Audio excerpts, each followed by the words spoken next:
The Amber Alert Podcast.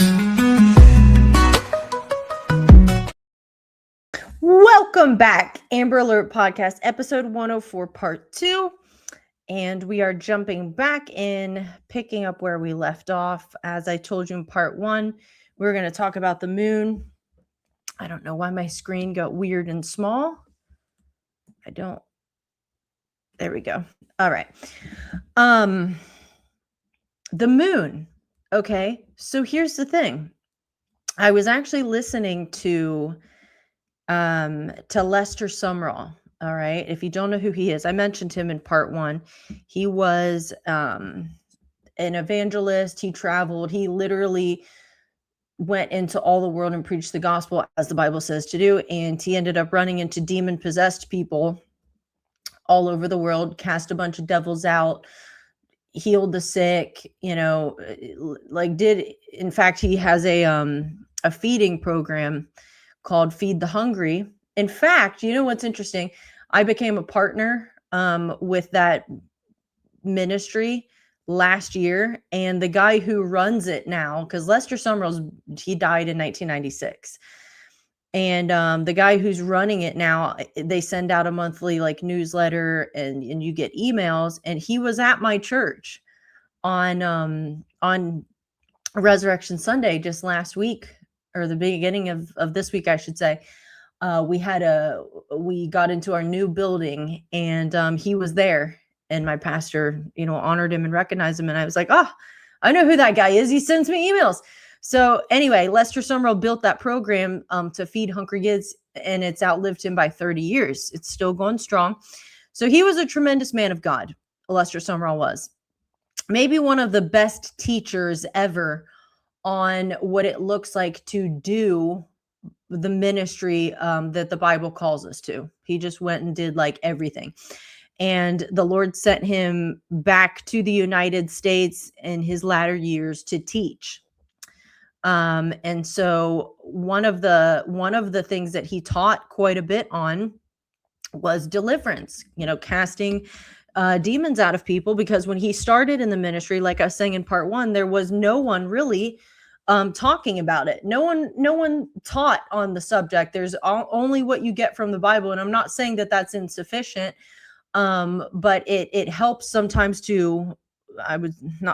all the time. It helps to learn from people who are actually doing whatever it is that you're going to end up doing. And so he didn't know anything about that until he got thrown into it and had to do it. And so he was saying, as I was listening to him the other day, he mentioned that he said the devil has his hands in all kinds of things.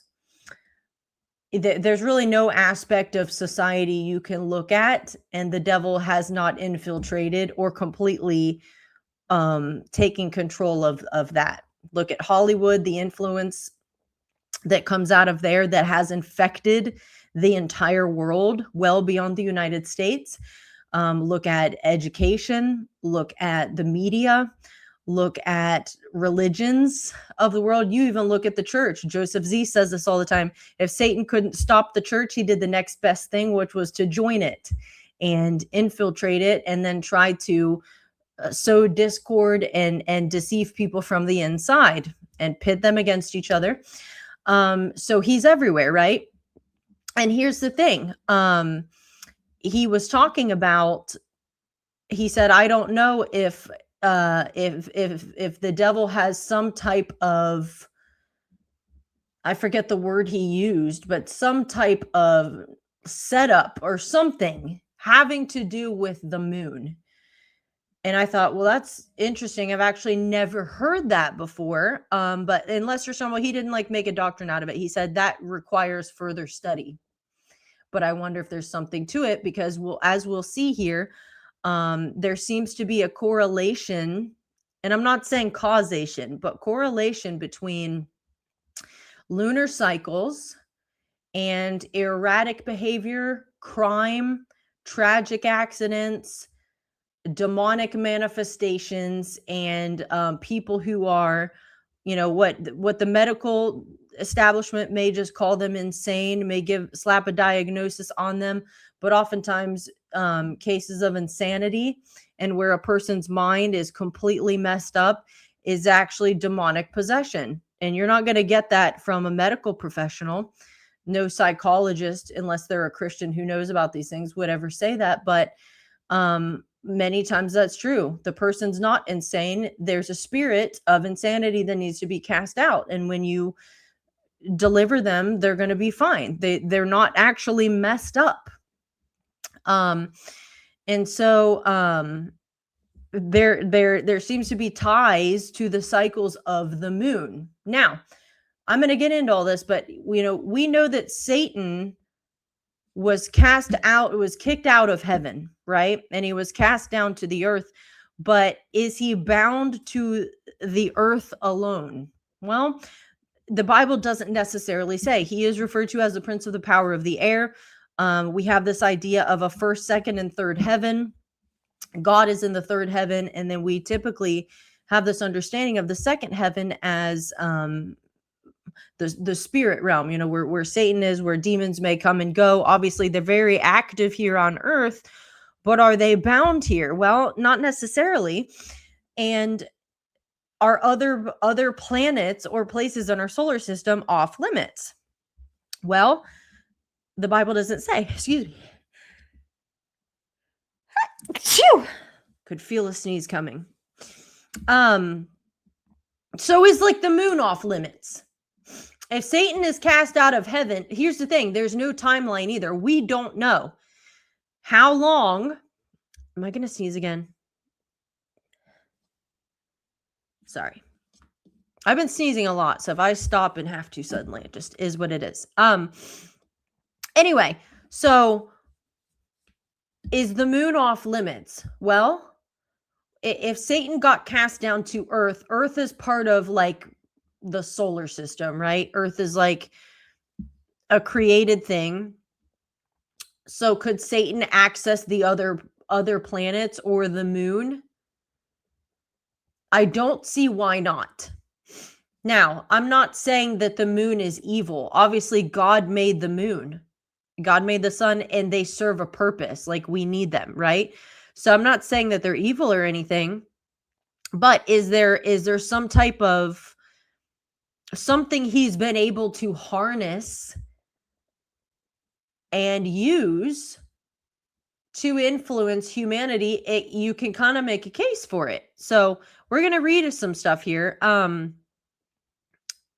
here's the thing. In pagan religions, they had gods for the sun, for water, for the moon, for many different things. So it's not necessarily the moon only, but there seems to be almost something special about the moon. Obviously, anyone who gets into astrology, that's like the study and worship of stars. That's where your zodiac signs come from, which if you're a Christian, you shouldn't be messing with. That stuff is a stepping stone into the occult.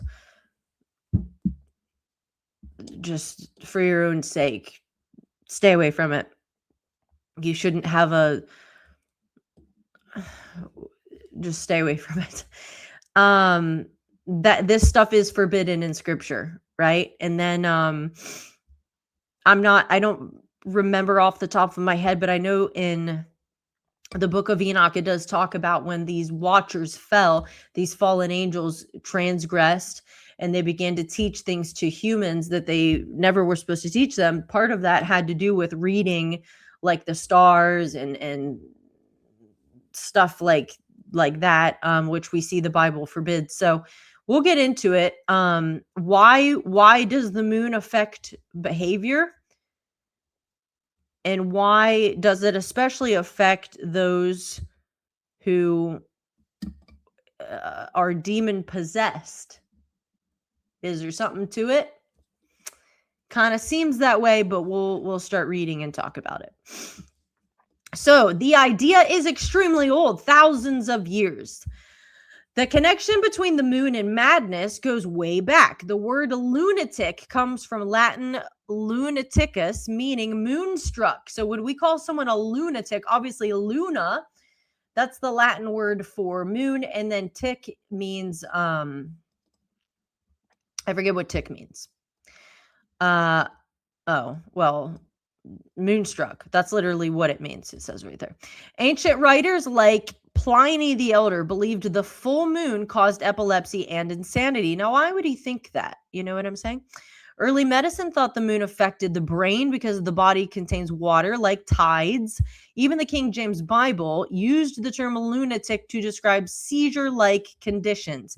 Aristotle and others believe the moon's effect on tides, body fluids, brain behavior. That idea stuck culturally for centuries. So this is not a new idea. This has been noticed. A pattern's been noticed by people who are not even Christians or don't have a biblical worldview. And yet we can see some evidence in the Bible.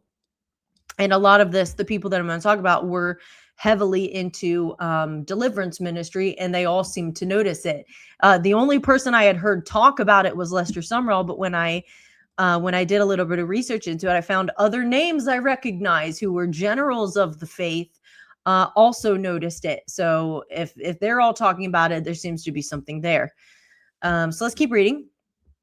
Why people still think it's real? There are four main reasons the belief persists. The moon actually does affect nature, like tides, animal breeding cycles, coral spawning, and nocturnal predator behavior. So people assume humans must be affected too. The lunar cycle is 29.5 days, which looks similar to menstrual cycles, mood cycles, and sleep rhythms. The full moon, it equals brighter nights. This is real physical change. More light at night, people stay out later, more activity, more opportunities for accidents or crime.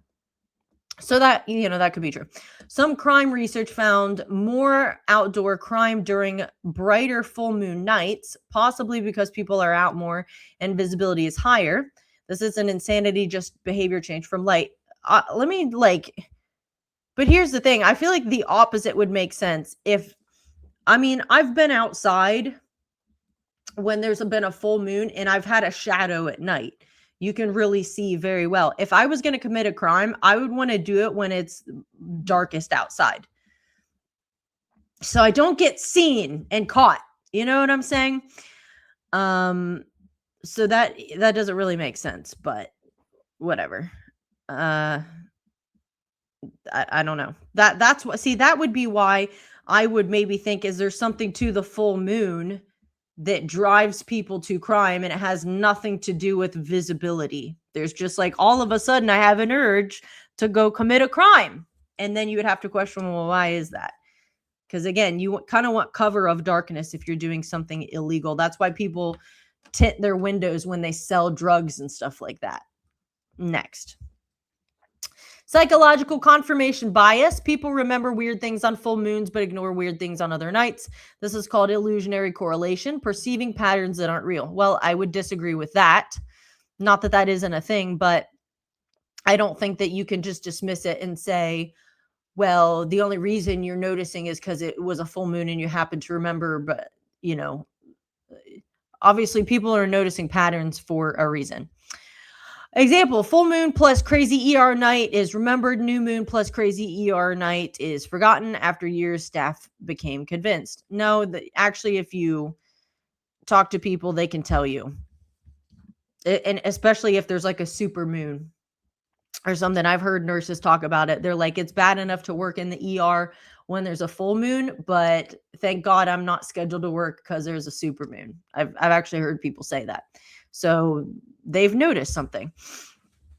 Even professionals believe it. Surveys show 40% of medical staff believe full moons affect patients. Many police officers believe crime rises during full moon. Nearly half of students think the moon affects behavior. So the belief reinforces itself culturally. Yeah, so why does everyone believe that? That's what I'm getting at, is there's obviously a pattern here that people have noticed, and it's people ranging from Aristotle to nurses today. You know what I'm saying? So why would the cycles of the moon be affecting behavior? Why would there be more accidents or crime or ER visits when the moon is in a certain phase or cycle, right? All right, bottom line, 100%. Okay. So here's the thing before I read that. obviously we just went to the moon. Now, I understand a lot of people don't believe that, or they especially don't believe the 1969 moon landing happened. Now, I don't know what I think, okay? I never doubted that we went to the moon until the last few years, because there are some things about it that are like suspect, even down to like all of the astronauts who supposedly were part of it. They would not put their hand on the Bible and swear they went to the moon. And then the one who did it, I watched the video, I think his name was Ed Marshall or something. He did, but then he got like visibly upset and like ordered the guy out of his house and like threatened him, like chased him out of his house, got super agitated. So all of that's weird, but I don't you could convince me either way. You could convince me, yes, absolutely, we went to the moon, and then you also could convince me, no, we didn't. I'm somewhere in the middle. I wouldn't be surprised either way. I don't know how they faked photos like that in 1969. I also don't know why. Why would you pretend we went to the moon if we didn't, unless it was just to flex on other countries?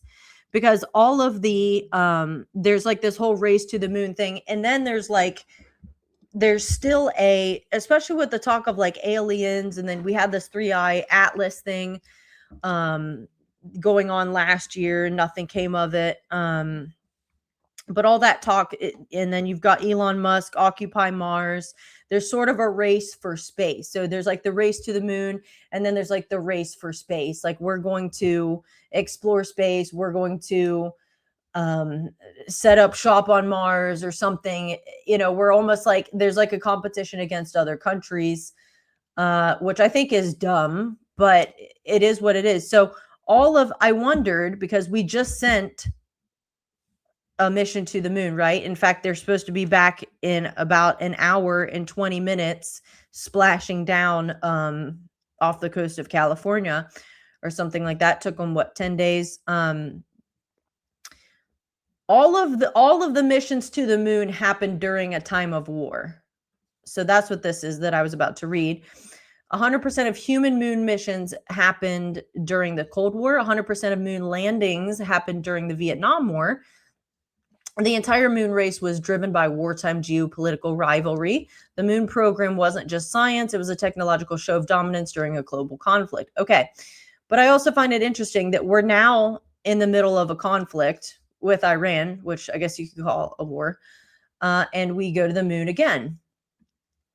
So for some reason, going to the moon has to happen during a time of war. I don't know if that's significant or if that's a coincidence, but I do find it interesting that during times of calamity, during times of,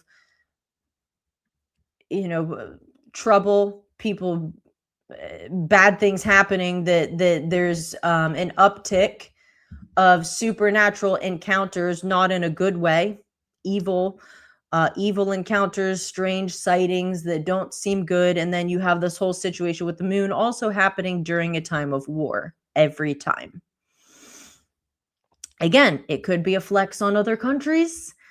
Why couldn't you do it before the Iran situation happened? Why couldn't you do it after Vietnam? Why couldn't you do it during a time of peace? Always during a time of war, which I just find interesting, but we'll keep going. Now, another interesting thing is the name Artemis, which is what this last one that's coming back tonight was called. So NASA named the program Artemis program for mythological symmetry. Apollo was a male sun-associated god. Artemis is his twin sister. Apollo missions landed men on the moon. Artemis missions aimed to land the first woman on the moon. NASA explicitly said Apollo is the first era. Artemis is the return to the moon twin programs. So the name was chosen to mean return to the moon, this time including women. The funny thing is, this is a pagan god. For those of you who have read the Bible, there's a reference in the book of Acts in the city of Ephesus. And that's when Paul is there preaching the gospel, and there's basically a mob that gets stirred up, and they start to exclaim, "Great is Artemis of the Ephesians." It's because the temple of Artemis was there in the city of Ephesus, and it was a sight. It was one of the ancient wonders of the world. In fact, people would come from all over to see the temple of Artemis.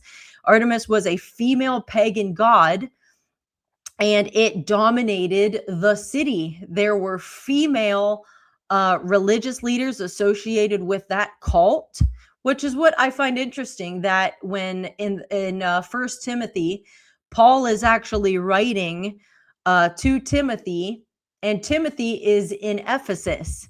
And so when he writes in First Timothy chapter 2 about I don't allow women to take authority over men, and then what does he go on and say? He says Adam came first. Adam was formed first, and then Eve.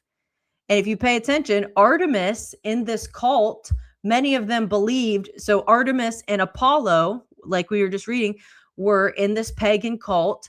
They were twins. And there were people who believed that Artemis came first. She was born before Apollo. So you see that Paul is correcting that many of the people in the church at Ephesus had come out of this cult.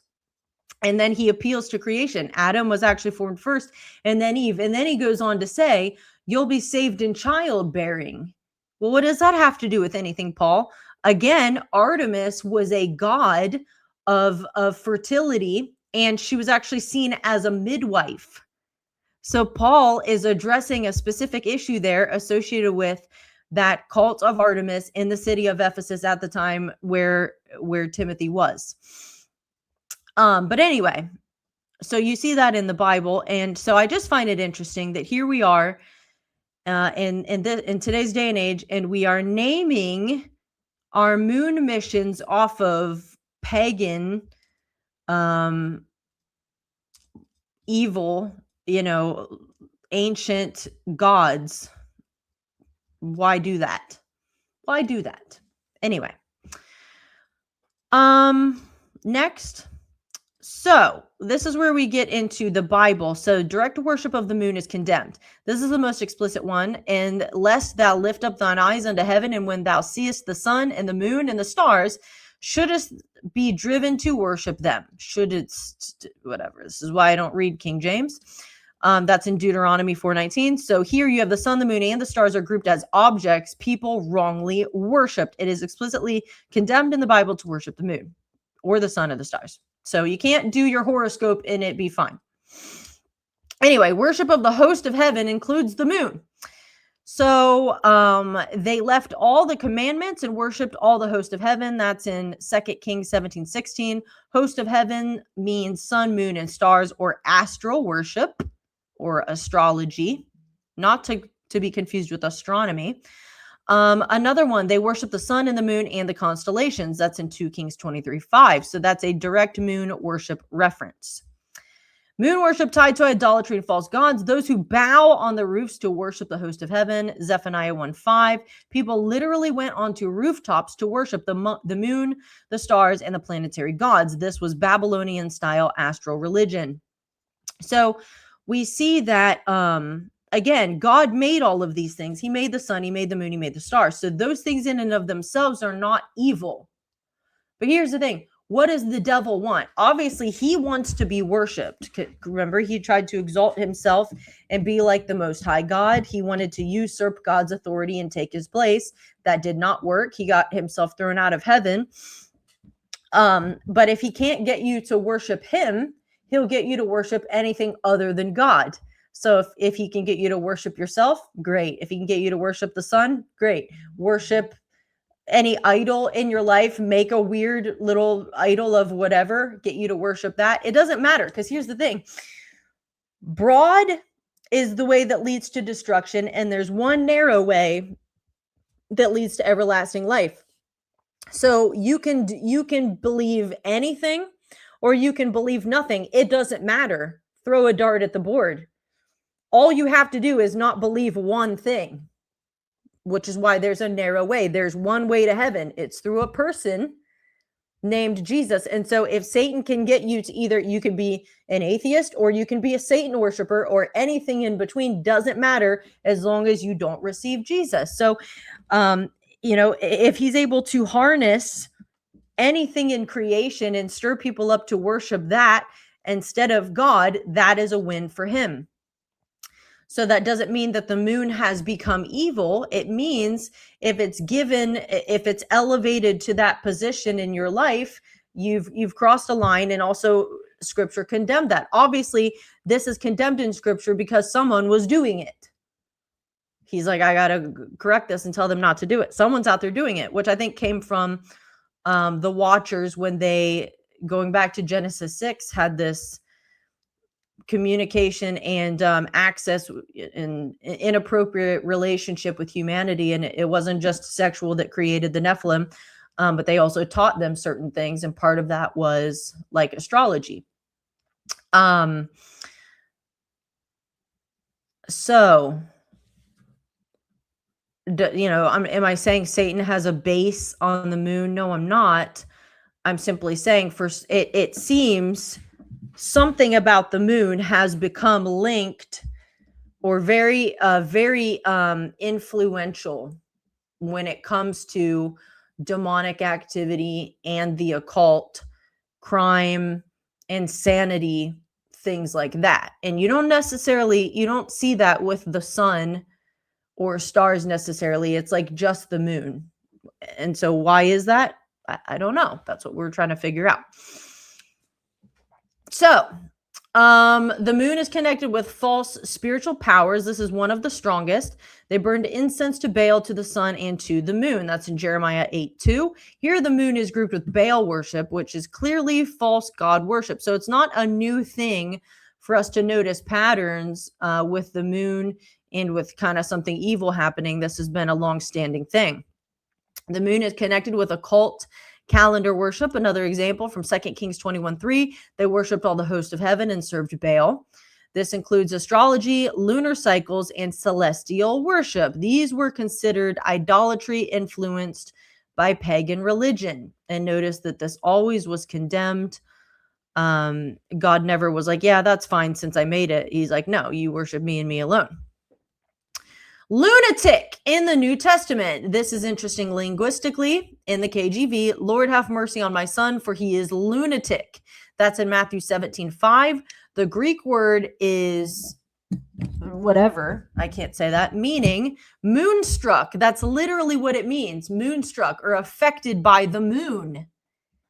So, but in the context, the boy actually had a demon. So historically, people associated demonic activity with moon cycles.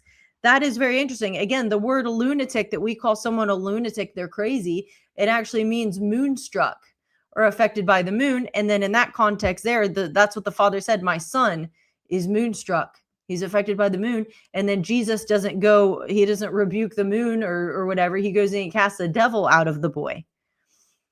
So he's got a demon in him. And it somehow has something to do with the moon, according to what the dad said. So that's where we're getting like, there must be something to this. Why is that? Well, we don't know for sure, but it is there. So, the woman with the moon under her feet in Revelation 12, this is the most famous lunar symbol, a woman clothed with the sun, the moon under her feet. This vision includes the sun, the moon, and the stars, and then the dragon, which is Satan. Interpretations usually say sun equals glory or authority, the moon is reflected authority or earthly rule, and then the stars are tribes or angels. So moon under her feet, and then we just read this lunatic in the New Testament. We literally, didn't I read that already? I don't know why that's there again. Getting a little repetitive, but that's probably the clearest case, I would say, in scripture, besides the ones where it literally just says it condemns the worship of it. Whoops. I just read this. I don't know why these things are here twice. Sorry. Well, I got of sorts here. Oh, I know why, because I went backwards. My bad. All right, next. So the moon under her feet means dominion over cycles, authority over time, or victory over changing earthly powers. Then immediately the dragon appears and tries to destroy the child. So the moon appears in a cosmic spiritual conflict scene, which I find interesting. And of course, when you read about end times, talks about the moon being darkened, things like that. Don't know exactly what kind of significance that has. These are questions I have. Oh, here we go. Blood moon or darkened moon. These are associated with judgment or spiritual upheaval. The sun shall be turned into darkness and the moon into blood. Also quoted in Acts of the Apostles, Book of Revelation. This happens before the great day of the Lord, before judgment, during cosmic shaking. So almost like it's a sign of the times, which of course it does mark. God said that at the beginning when he created everything, like it marks signs and seasons and things like that. So like again, it serves a purpose. It by itself isn't evil. So the moon is a cosmic sign of upheaval. It's not evil, but symbolic of spiritual disturbance. And again, these are end times things. So if it's symbolic of spiritual disturbance, then that sort of reinforces this moonstruck idea of a demonic connection. That my son is lunatic, he's moonstruck, but he's actually just demon possessed. So there's like almost a spiritual connection here with the moon. And again, not God didn't make anything evil, but it's everything associated with creation is fair game as far as the devil is concerned. If he can affect God's greatest, the apple of his eye, which is people, then obviously an inanimate object is definitely fair game as well. If you ask me, a curse came on the earth, when sin entered the world. So the moon is not on the earth, but it is absolutely, the earth is affected by it. The earth is affected by the moon. So does Satan have some type of pull there as well? That's kind of where the question comes in. It seems like it. How exactly that works, I don't know. This is why I say it does need further study. Somebody much smarter than me, if they could kind of figure this out, that would be great, because I would be interested to know. So Jesus casts out a demon. So ancient thinking, lunar cycles and demonic manifestation and seizures or insanity were all linked. The Bible doesn't say the moon causes demons, but it shows people associated with them. So, just how Satan's been able to do that or why, don't really know. Moon worship as false religion. So we sort of already talked about this, where it's associated with false gods like Baal and astral worship.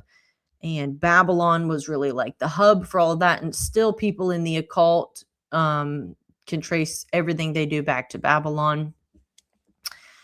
You had ancient moon gods around Israel. So these are the kinds of worship the Bible was condemning. Common moon deities, and I'm not going to say all the names there. You see Artemis again from Ephesus. You have one from Mesopotamia. There's a Roman one, a Canaanite lunar fertility one, and an Egypt lunar god. And then people tracked lunar cycles, performed rituals, made offerings, and tied magic to phases. So why would you do that? That's the thing. If you are in the occult, you're doing witchcraft or something, why does the moon matter? Why does it matter? That's what I'm getting at, is for some reason people who get into the occult, they get into this type of pagan worship, whatever you want to call it today. Why is the moon significant in what you're doing? That's why I say it seems Satan has some type of, it's like an access point. It's a point not just of access, but a point of major influence. And that's what I don't quite understand why that would be. Obviously, I can't think like the devil. I don't know what he was trying to do. You get kicked out of heaven, you're cast down. I don't know if he went exploring and he was like, how can I harness the moon for my evil? I don't know. I'm not sure how this all works, but for some reason, people who get into this, the moon is very significant in their rituals and in all that kind of stuff that they get into. There's a connection there for some reason. It's also interesting too that all of these ancient religions, which were all false religions, all had gods or goddesses of all the same things, which makes me think there's probably a spirit, that a real spirit that is tied to that particular thing. Whether it's they usually had a sexual one, a sexual god or goddess. Of course, there's the sun, the moon, water, and there's probably actually a spirit, an ancient spirit of some kind tied to that, and it just has a different name in all of these different cultures through different periods of time. But if you're seeing that, because that's what I'm saying, if you're seeing the same behavior, if the manifestation is the same, then the spirit is the same, which is why you can look at people who cut themselves today, and it's the same spirit that the prophets of Baal were under the influence of when they cut themselves, when they had their showdown with Elijah. The same behavior is the same spirit. So where they've given it the same name, oh, it's the god of the moon or whatever, probably the same spirit, just going by a different name in that culture. All right, next. Sleep actually does change around the full moon. So this is one of the few measurable effects. Some observations reported people fall asleep later, sleep less deeply, wake more frequently, and sleep or slight melatonin suppression. Possible reasons: more nighttime light, and then internal biological rhythms, subconscious expectation. So, I don't know if there's really anything to that necessarily, but I suppose there could be. Less sleep, when you get less sleep, your irritability goes up, emotional instability, impulsive decisions, and strange behavior. That alone can look like moon madness, or that alone can be a trigger for people to go out and do things that they shouldn't do, whether it means commit a crime or, God knows what. So that could be part of it on a biological scale. That, again, Satan is not a creator. He can't create people. He can't create an earth. He can't create a moon. He can only try to harness and corrupt what God has made. Satan corrupts people who God made in his image. Satan corrupts things. Satan corrupts the earth, which is already here. Satan has to. So if someone's already irritated, let me press on that irritation and see if I can take the irritation and blow it up into unchecked anger, which then turns into a violent rage, which then becomes murder. Oh, this person is a little bit, lustful. Let's see if we can blow this up into full-blown adultery or whatever. So he'll press a weakness to try to turn it into something. So if you have people already irritated, sleep deprived, whatever, okay, they're already like, this is a good candidate to go commit a crime, do something like that. Let's press it. And then boom, there you go. So these aren't good things. You know what I'm saying? Again, the moon itself is not evil. But the devil has a way of taking things that aren't and using them for evil. Next. Occult practices tied to moon phases. Historically, many religions tied rituals to moon cycles. Again, you got to ask the question, why? Full moon rituals were believed to increase spiritual power, amplify intention, enhance magic, and open spiritual gateways. That's huge. Why would a certain moon phase open a spiritual gateway? There's something to it. I just don't know what exactly. So common beliefs: full moon equals peak power, New moon equals beginning or manifestation. Waning moon, it means banishing. And then waxing moon means growth. So they have in the occult, they have a certain expectation, I guess, for each phase of the moon. And again, I'm not going to sit down and interview a witch or something like that, but I do have questions as to why. Who taught you to do that? Why do you guys track the moon and then do stuff according to the phase that it's in? It's interesting. So these ideas existed in Babylonian religion, Greek mystery cults, Egyptian magic, and modern occult traditions. So it's always been a thing.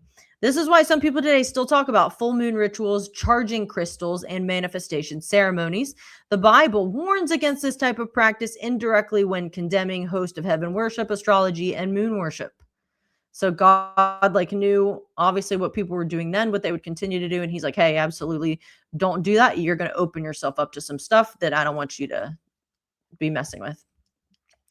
So the moon is linked to cycles, sleep disruption, nighttime activity, and symbolic meaning, as well as ancient ritual timing. Those combined created madness mythology. I wouldn't call it mythology. Demonic association. I think that's pretty clear. Spiritual symbolism and occult practices. Oh, that's all just, those are just facts. The question is just like why or how. So I don't doubt the connection. That's not what I'm getting at. There's obviously a connection here. I just don't know why it's a thing, is what I'm saying. I'm not sure why the moon is so important to people doing witchcraft. Why is there more power or whatever in a full moon and things like that? That's my question, which is where I would like for someone to do study who could actually like figure it out, because I don't know. So here now, and this is the thing I was thinking about too. It's amazing how, so I'll just talk briefly before I read that about, so we have these megalithic sites around the earth, one of which is Stonehenge. You have the mounds here in Ohio. You have plenty of other, the pyramids are one, obviously. Lots of these megalithic ancient sites, which, of course, mainstream education will tell you, oh yeah, they just managed to build those in antiquity with chisels and ox-drawn carts or whatever. No, respectfully, they didn't. That's impossible. No one could move stones weighing 40 tons. They can't put them together in the way they did. Some of these places have stones that are cut so precisely you can't fit a human hair between them, and there's no mortar. We can't even do it today. Many of them you can't tell, you can't even build them unless you have an aerial view and spherical trigonometry. They didn't have that. Okay, so the builders of these sites, I believe, were Nephilim. They were giants. They would be able to move things. And then if you're using fallen angel technology, boom, now you have the aerial view that you need, as well as advanced knowledge that is ahead of what people had at the time, normal, actual people, humans. So many of them have lunar alignments, okay? Which I find interesting, because these sites, to this day, I believe are evil. The mounds are to this day still spiritually charged and not in a good way. So if something built them which was actually not human and was using fallen angel technology and knowledge, and they have lunar alignments, that again tells me that for some reason the moon was important to these beings, which, for lack of a better word, were just evil entities. So why is the moon so important? So I'm back to my list here. Stonehenge aligned to major lunar standstill. The Callanish stones, lunar standstill alignment. Chaco Canyon, lunar plus solar cycles. The Nabta Playa, lunar stellar alignments. Göbekli Tepe debated astronomical alignments. These often track the 18.6-year lunar standstill cycle, which is more complex than solar tracking. So ancient cultures definitely paid close attention to the moon. And they did not include the mounds, some of which also have lunar alignments that are here in Ohio, and there are mounds beyond Ohio as well. So again, you see more kind of occult activity heavily influenced by the moon. Derek Prince was one of the people who talked about this. He taught that occult practices often follow lunar cycles. He was heavily into deliverance ministry. Witchcraft rituals commonly timed with full moons. Demonic activity can increase where occult activity increases. That's a no-brainer. He didn't say the moon itself is demonic, but that occultists deliberately use lunar phases, which could correlate with spiritual warfare. He connected this with astrology, host of heaven worship, and divination timing, some of which we covered from the Old Testament, where those things are condemned. Another familiar name who talked about this connection, Kenneth Hagin. Hagin referenced cyclical demonic manifestations. That's interesting. Periodic mental oppression, patterns that seemed monthly. He sometimes mentioned people acting irrationally in cycles, spiritual oppression appearing rhythmically. Again, not claiming the moon equals demonic, but acknowledging patterned spiritual disturbance. He also cast quite a few demons out of people, so he's noticing a pattern.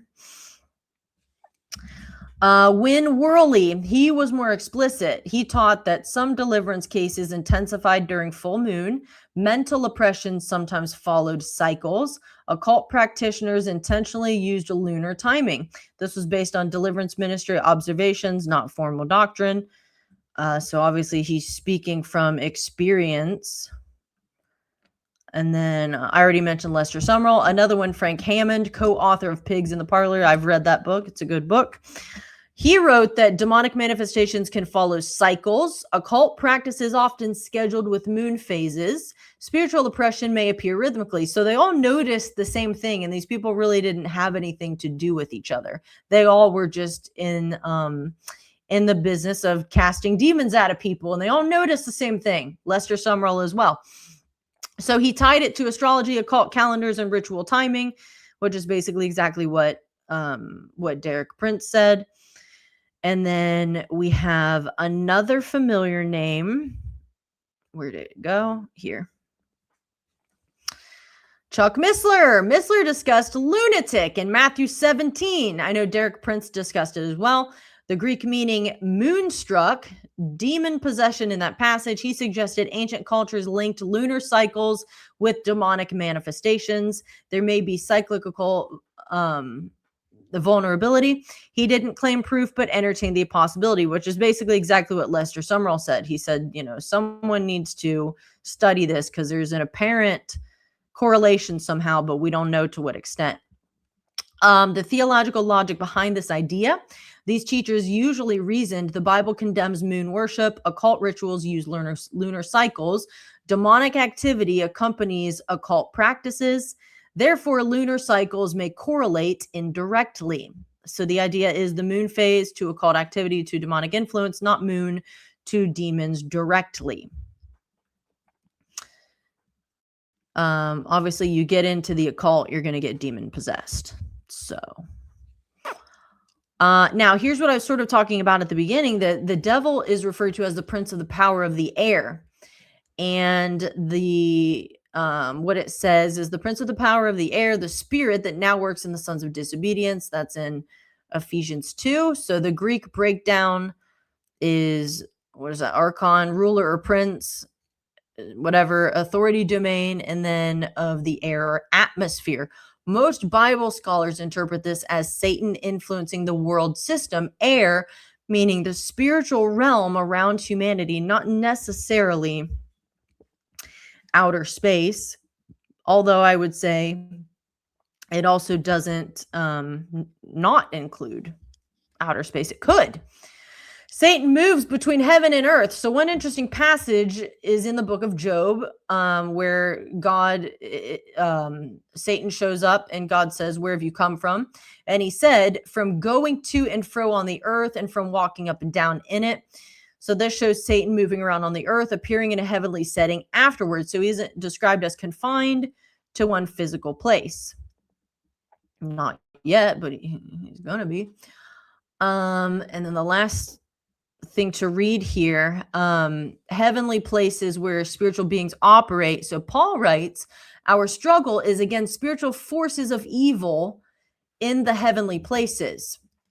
So the Greek phrase, whatever, literally means heavenly realms or heavenly regions. This suggests spiritual beings operate in realms beyond normal human perception, not strictly limited to the ground level earth.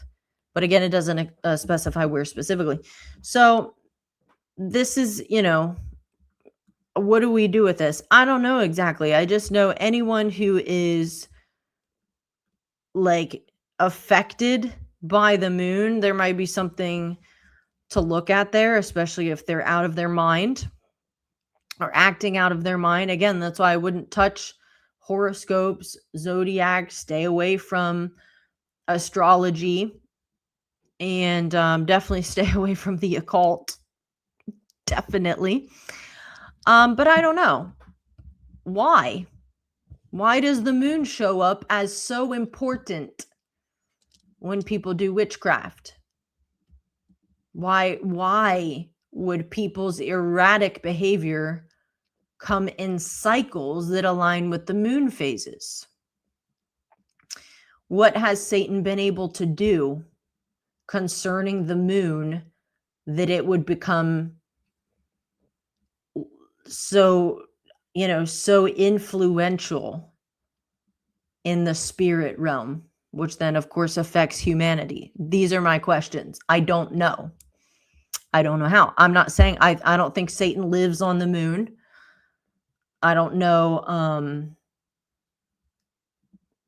I don't know how much interest there would be beyond Earth, because Earth is where it's going down. Earth is where God planted people made in his image. Earth is where Jesus came, lived, and died and rose.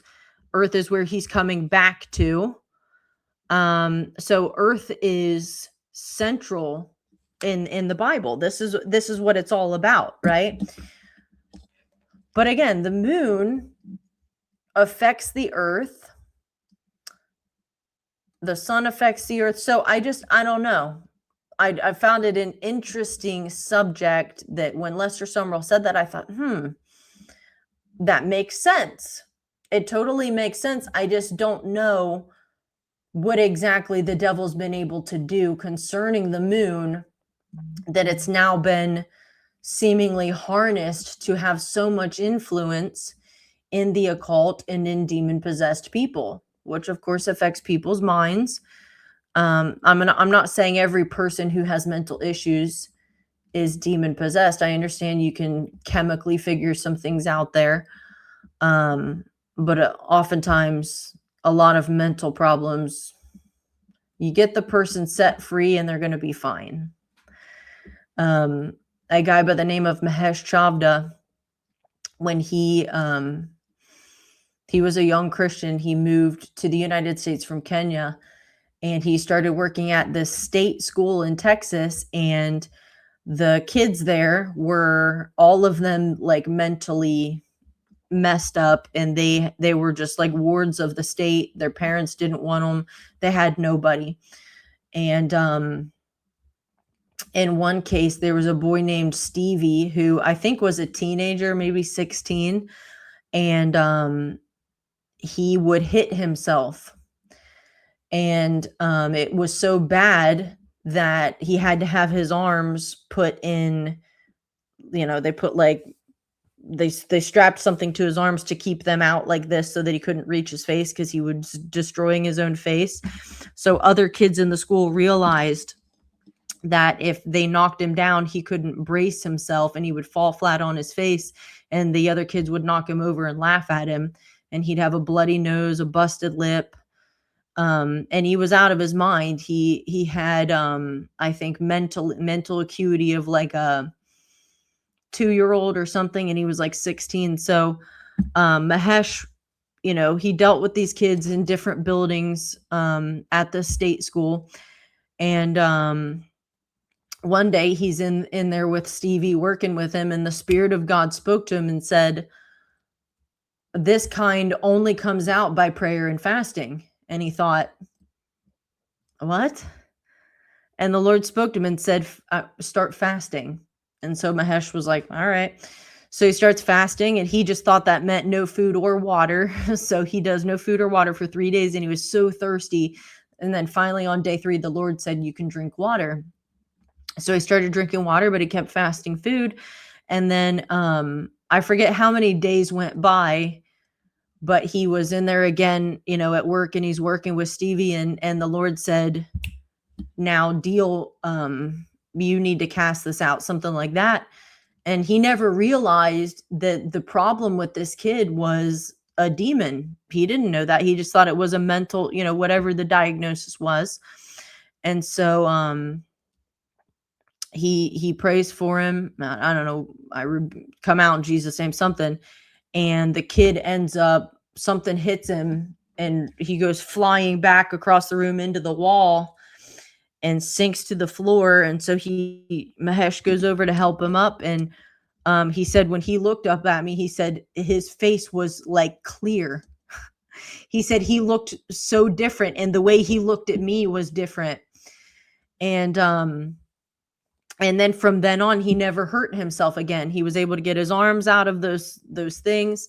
He was able to, he stopped harming himself. And so that's what Lester Sumrall said. He said, more often than not that demons don't drive people to commit crimes, they do, but the majority of the time they hurt the people that they're inside of.